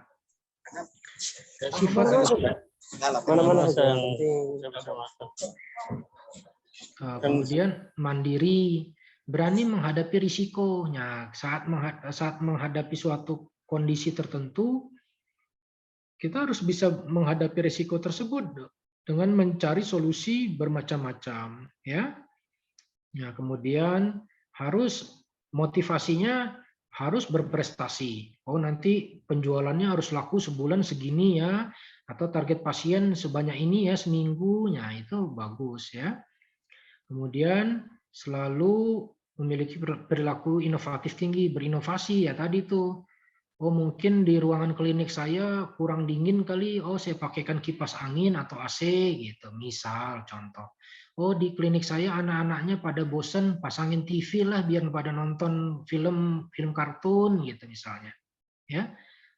Nah kemudian selalu mencari peluangnya. Kalau ada peluang kita ambil, nggak dibiarin aja. Contoh, oh ternyata merawat luka diabetes tuh rata-rata orang biayanya 350. Wah, coba dengan peluang ini saya ada kesempatan. Saya tidak rugi kalau saya bikin hanya 320.000. Itu kan peluang.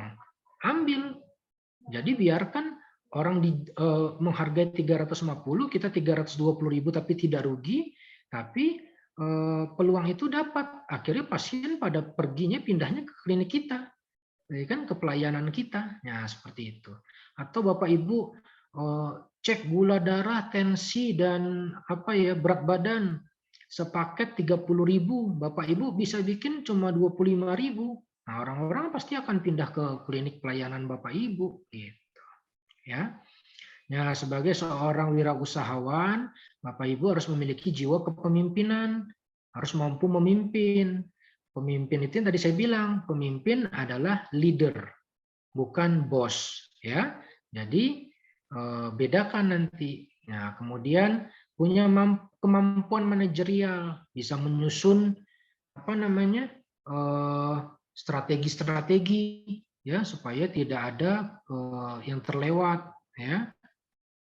Itu. Kemudian memiliki keterampilan personal ya tadi tuh saya bilang pelatihan-pelatihan diikutin, dilengkapi ya biar kompetensi Bapak Ibu semakin sempurna, semakin bagus.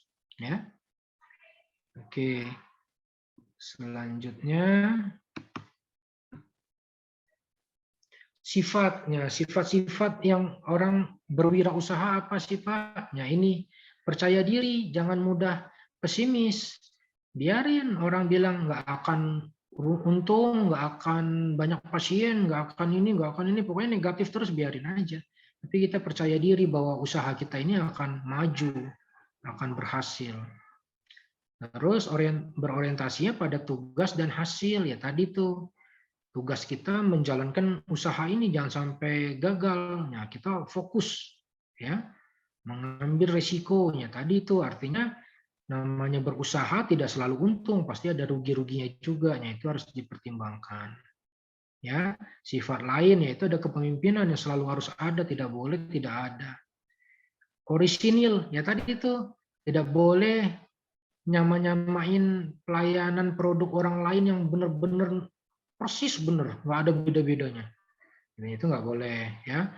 Misalnya kita mampir ke klinik orang lain, kliniknya ada SOP, SOP-nya kita foto, kita bikin yang sama juga SOP-nya dengan itu di klinik kita, itu nggak boleh. Kita nggak orisinil artinya. Kita harus punya perbedaan dengan klinik yang lain, gitu ya. Berorientasi ke masa depan, ya betul. Tujuan kita membangun usaha itu untuk masa depan, bukan untuk saat ini doang. Seperti itu. Ya, keuntungan perawat berwirausaha ini ya Bapak Ibu ya, menambah income baik pasif income maupun aktif income. Apa itu pasif income? Ya tadi tinggal kita duduk tenang saja di rumah yang menjalankan staf-staf kita, tapi pemasukan datang terus tiap hari, tiap waktu. Kalau kita nggak usah kerja, tapi kalau aktif income kita masih harus kerja juga, ikut membantu. Lalu menambah kerabat, ya tadi saya bilang ada koneksi di mana-mana untuk menyebarluaskan keterampilan kita, usaha kita, atau bahkan dalam memerlukan membeli barang-barang tertentu. Menambah kemampuan diri, iya jelas karena kita akan termotivasi untuk melatih diri terus. Wah saya kayak harusnya nambah skill ini nih biar bisa ini juga, harusnya bisa ini nambah lagi dan sebagainya. Memperluas jaringan kerjasama baik lokal, regional, nasional, bahkan internasional. Ya sama kayak tadi, saya dalam hal mentransport pasien dari satu kota ke kota lain, ya itu kan udah nasional. Atau saya seringnya ngirim ke luar negeri itu ke Singapura, ke Malaysia, dan ke Brunei. Nah saya di kancah internasional sudah punya link, kalau mau ngirim pasien ke Singapura, saya ngubungin siapa. Kalau ke Malaysia, saya hubungi siapa. Nah, Bapak Ibu bisa juga tuh melakukan itu nantinya. Gitu.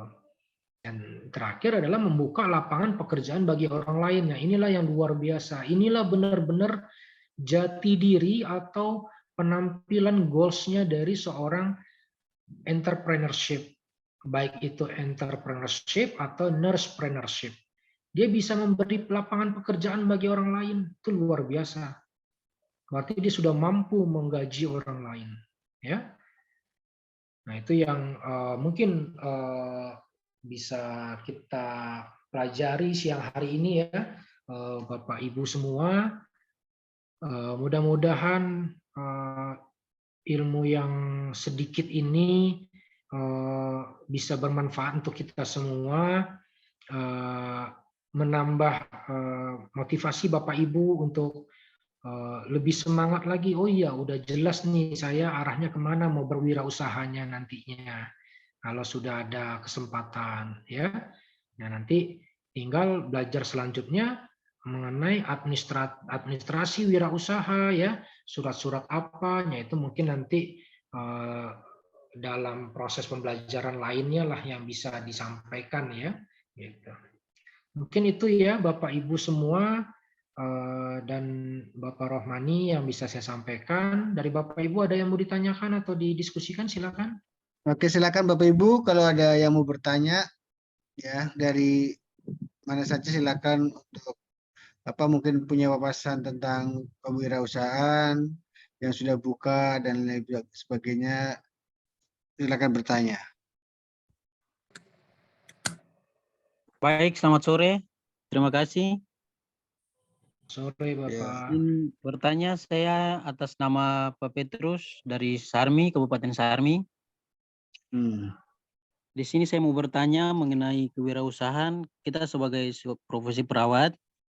peluang-peluang yang kita lihat, contohnya seperti yang perawatan luka atau kita membuat klinik perawatan luka, ada home care, klinik sunat. Nah, di sini yang saya mau tanyakan peluangnya begini Pak, seperti kalau kita melakukan perawatan formalin jenazah, apakah itu masuk dalam satu peluang untuk kewirausahaan bagi profesi perawat? Baik, betul.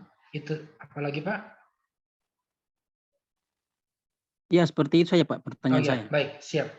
Baik, ini luar biasa bagus ya Pak Petrus dari wilayah Sarmi ya. Betul, perawatan jenazah salah satunya. Saya lupa mungkin menyampaikan tadi.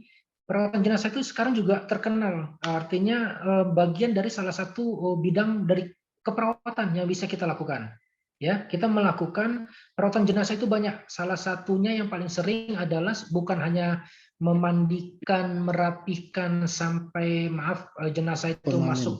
masuk peti atau ke liang lahat saja, tapi formalin betul memberikan ini obat pengawet ya.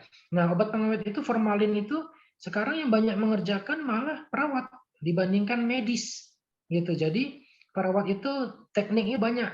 Saya banyak teman juga di Jabodetabek ini perawat-perawat yang ahli dalam melakukan tindakan formalin pada jenazah-jenazah untuk diawetkan beberapa waktu ke depan, sehingga itu menjadi program dan itu biayanya cukup signifikan ya, lumayan ini juga lumayan menjanjikan. Betul tuh Pak Petrus, bagus. Nah itu menjadi bagian dari salah satu kegiatan atau hak kita sebagai perawat. Itu boleh. Ya, Tinggal baik. Nah, soal begini Bapak. Ya. Pengalaman saya di Sarmi, kami kan tidak punya kamar jenazah. Nah, Oke. kembali ke soft skill dalam berwirausaha. Nah, saya sering melakukan tindakan itu, cuma begini Pak, kendala saya ini dalam pemilihan macam soal biaya, bagaimana untuk saya menentukan biayanya? Apa harus dari dinas terkait atau saya menentukan sendiri begitu? Yang saya bingung di situ Pak. Oke, iya baik Pak Petrus. Ini pertanyaan bagus ya untuk teman-teman semuanya juga nantinya. Jadi baiknya Pak Petrus melihat pelayanan seperti ini di lingkungan sekitar. Contoh misalnya ya kan saya kurang tahu daerah-daerah dekat Sarmi apa saja. Nah itu Bapak cari tahu rata-rata orang memberikan standar biaya berapa. Kalau maaf ya saya tidak tahu tepatnya juga kalau di daerah sana. Tapi kalau di Jakarta itu ada Jabodetabek lah ya, menentukannya berdasarkan seperti ini. Contoh kalau di Jabodetabek itu kalau hanya untuk 12 jam pertama itu kurang lebih di angka 1,8 juta. Kalau lebih dari 12 jam sampai 24 jam itu kurang lebih 2,5 juta. Ya, itu berdasarkan kan nanti terkait dengan berapa banyak obat pengawet yang mau kita pakai, kita suntikan ke dalam tubuh pasien.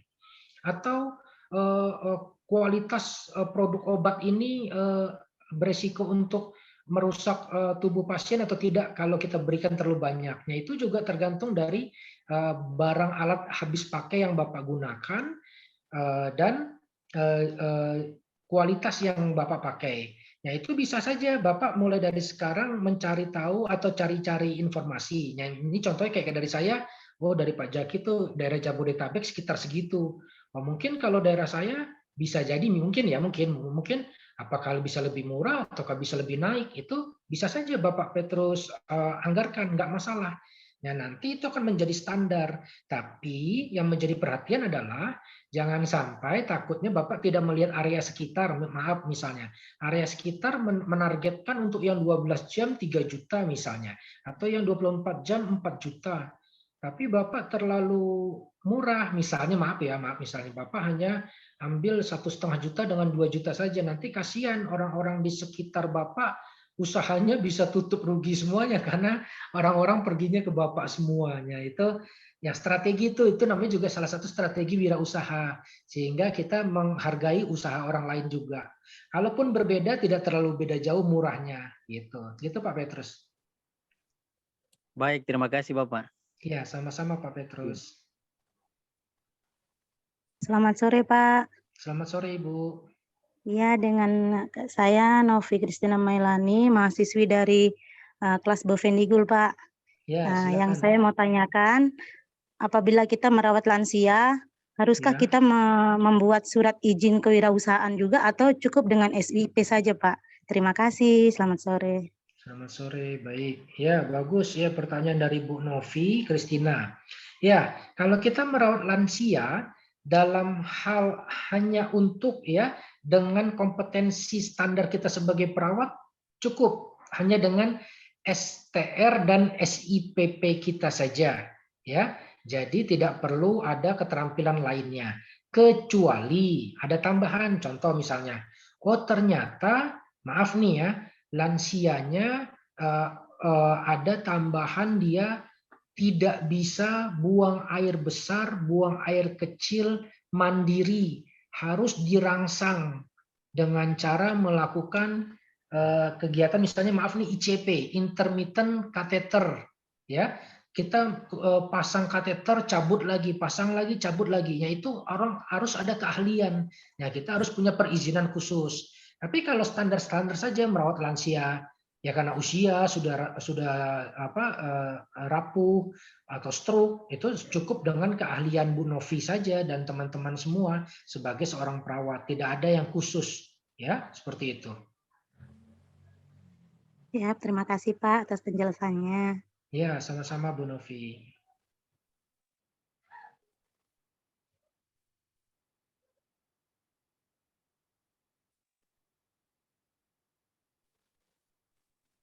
Ya, selamat sore Pak. Ya, selamat sore Bapak. Silakan. Theodorus dari mahasiswa Bapendigul. Ya. Yang saya mau tanyakan di sini kan tindakan-tindakan ini ada yang tindakan-tindakan yang seperti yang tadi sudah dibahas itu ada yang masuk dalam tindakan medis dan dulu yang saya tahu perawat tidak bisa kita lakukan. Seperti mungkin kita namanya memasukkan alat ke dalam tubuh manusia kan itu dilakukan oleh medis, dokter. Kita perawat kan identiknya dengan biofisiko dan spiritual pasien saja. Artinya kita perhatikan dia punya keadaan umumnya saja. Yang saya mau tanyakan, kira-kira ketika kita ada gimana ya begitu Pak? Karena ini kan tindakan medis yang kita lakukan begitu Pak. Ya. Baik. Ya, terima kasih Pak Theodorus.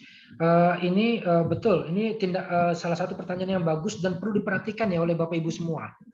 Jadi tindakan yang sifatnya, jadi tindakan keperawatan itu yang perlu kita ketahui ada tindakan namanya tindakan mandiri, ya, ada tindakan yang sifatnya mandatori, ya, atau dimandatkan, ya. Nah, itu kita bisa tentukan saat kita melakukan tindakan keperawatan atau intervensi keperawatan. Kalau tindakan mandiri keperawatan adalah tindakan mandiri yang sudah biasa kita lakukan. Contoh apa? Memasang infus itu boleh kita. Memasang NGT itu boleh kita. Selang NGT dari hidung ke lambung itu boleh, ya. Kemudian ya, lalu yang mandat apa nih Pak? Yang mandat contohnya seperti memasang kateter. Ya, kateter ini masih mandat. Kalau di daerah Bapak tidak ada medis, tidak ada dokter yang bisa membantu, tapi Bapak punya kemampuan kompetensinya, sudah lulus uji kompetensi melakukan pasang kateter, ya Bapak diperbolehkan karena Bapak sudah punya kompetensinya, gitu. Tapi yang tidak boleh tindakan medis apa contoh? Merawat luka Bapak sampai maaf misalnya ada orang lain ya bukan Bapak. Orang lain melakukan menggunting jaringan, dibuang jaringannya. Nah itu nggak boleh kalau kita nggak punya kompetensi atau mandat dari dokternya nggak boleh. Karena itu melanggar legal etik profesi. Ya, atau bahkan tadi melakukan memasukkan ICP tadi, intermittent catheter indwelling itu kalau nggak ada mandat tidak boleh, tidak ada instruksi dari dokter. Ya tadi keterkaitannya contohnya mungkin dengan ini ya perawatan jenazah. menyuntikkan obat formalin ke tubuh pasien. Itu karena kalau kita sudah punya pelatihannya sudah boleh, karena kita ada pelatihannya, ada pelatihan resmi kompetensinya. Tapi kalau kita hanya maaf ya keterampilan karena mengikuti orang, otodidak melihat dari YouTube, dari baca-baca begitu, tidak boleh. Kita melanggar itu namanya. Karena itu betul kata Pak Theodorus tadi, memasukkan sifatnya invasif. Apalagi itu diberikannya pada area-area tertentu yang beresiko kalau kita tidak tahu di mana tempatnya. Mungkin kalau kayak Pak Petrus sudah pernah pelatihan atau punya kemampuan. Kalau orang nggak punya kemampuan, tiba-tiba dia masukinnya obat formalin itu di bawah kulit, di bawah otot, bagaimana? Bukan di pembuluh darah, misalnya, gitu, ya, bukan di dalam pembuluh darah. Ya itu kan berbahaya, betul kata Pak Theodorus tadi. Itu nggak boleh, harus punya kompetensi dulu semuanya. Gitu Pak Theodorus. Baik, makasih Pak. Sama-sama Bapak. Izin Pak, Iya silakan. dengan Pak Heru Pak. Oh iya Pak Heru, silakan Pak. Baik. Yang saya ingin tanyakan Pak, untuk tadi yang sementara dibahas dengan Pak Theodorus, untuk di Papua, khususnya di Bovendigul Pak ya, kita memiliki 20 puskesmas dan sebagian puskesmas itu tidak ada dokter. Dulu saya sempat minta surat pendelegasian dari dinas, tapi dokter-dokter di Bovendigul tidak mau memberikan surat pendelegasian. Sedangkan di puskesmas-puskesmas pedalaman khususnya di Bovendigul ini banyak tindakan-tindakan emergensi yang memang kita harus lakukan, yang seharusnya tindakan medis kedokteran. Cuma ada beberapa perawat-perawat yang beberapa puskesmas memiliki perawat yang kompeten, profesional, dibilang memiliki skill dan kemampuan, mau tidak mau harus melakukan itu untuk menyelamatkan jiwa sesama seperti itu Pak. Jadi mau tidak mau tetap harus dilakukan. Dan sampai sekarang belum ada solusi, dan untuk ke Papua masih diberikan kebijakan atas hal itu Pak. Mungkin itu saja yang saya tahu. Kemudian juga materi Bapak sangat bagus sekali, apalagi wilayah kami Papua ini sementara dimekarkan atau pemekaran sebagai acuan untuk kita, sebagai dasar kita untuk berpikir, berinovasi dalam menjalankan praktek keperawatan, terutama di dalam bidang usaha kemandirian begitu Pak. Terima kasih Pak. Baik, ya terima kasih Pak Heru, bagus sekali ya informasinya tadinya. Ini patut diapresiasi oleh kita semuanya perawat. Bagaimana selanjutnya ini PR untuk kita, profesi kita di Bovendigul atau sekitarnya lah yang masih kalau saya bilang ini digantung, bahasa orang-orang sekarang itu digantung untuk kewenangan klinis kita nih, tidak diberi mandat yang sempurna sepenuhnya. Nah ini nanti bisa Pak Heru dan kawan-kawan lainnya bersama-sama coba berkumpul dengan perwakilan PPNI, ya, Persatuan Perawat Nasional Indonesia wilayah tersebut, untuk membicarakan hal ini sehingga bisa dijadikan sebagai program lanjutan atau PR yang harus dicapai. Nah, satu informasi yang saya sampaikan, bila mana Bapak Ibu dalam hal tersebut belum ada diberikan mandat, tapi Bapak Ibu melakukannya di bawah naungan klinik puskesmas atau sejenisnya, itu masih aman karena masih ada perlindungan hukumnya. Tapi kalau Bapak Ibu melakukannya secara mandiri di rumah, itu yang beresiko terhadap tuntutan undang-undang kesehatan atau keperawatan kita nantinya.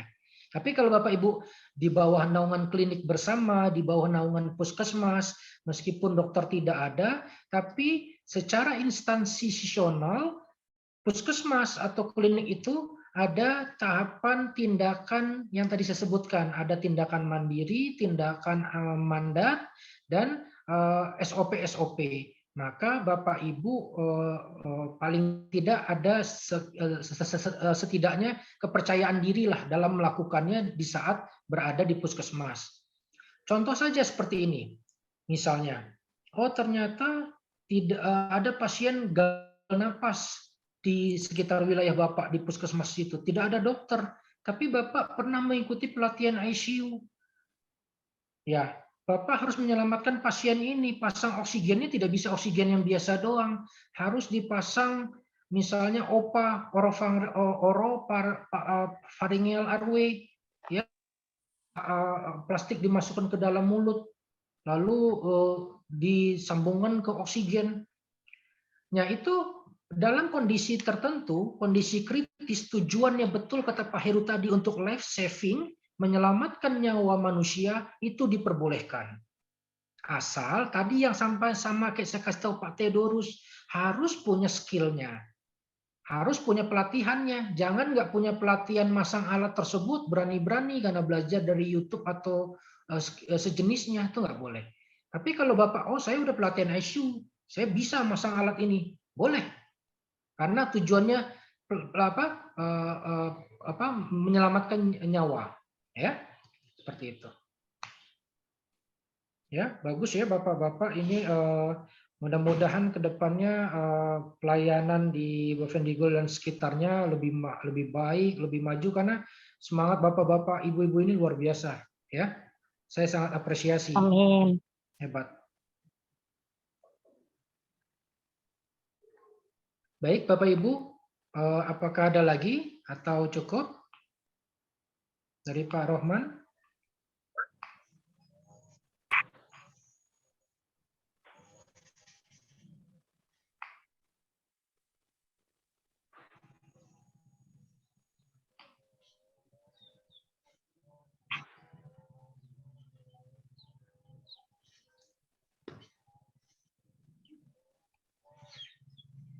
Teman Made.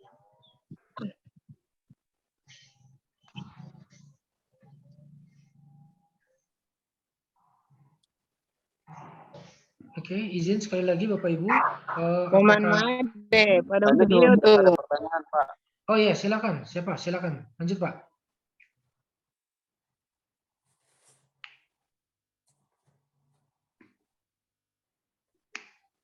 Siapa? Ada lagi mau bertanya? Kayaknya sudah tidak ada, Pak. Sudah tidak ada ya? Baik, saya rasa cukup sekian dulu pertemuan kita sore hari ini. Saya ucapkan terima kasih banyak atas perhatian dan komunikasi Bapak Ibu yang luar biasa. Tetap semangat Bapak Ibu, kita sama-sama berjuang sebagai Baik, terima kasih Pak. sebagai profesi perawat. Lalu lain waktu, selamat sore, salam sejahtera untuk kita semua. Waalaikumsalam. Terima kasih Mas Andi atas berbagi ilmunya. Terima Nanti kasih, kita akan Pak. lagi dengan mata kuliah lain ya ke depan semester 2 akan buka. Terima kasih Pak Rahman. Ya, sama-sama. Waalaikumsalam.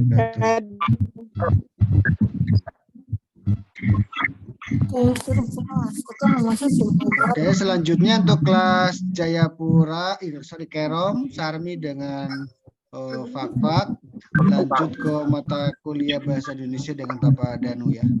Saya akan tutup. Ya, sorry semuanya.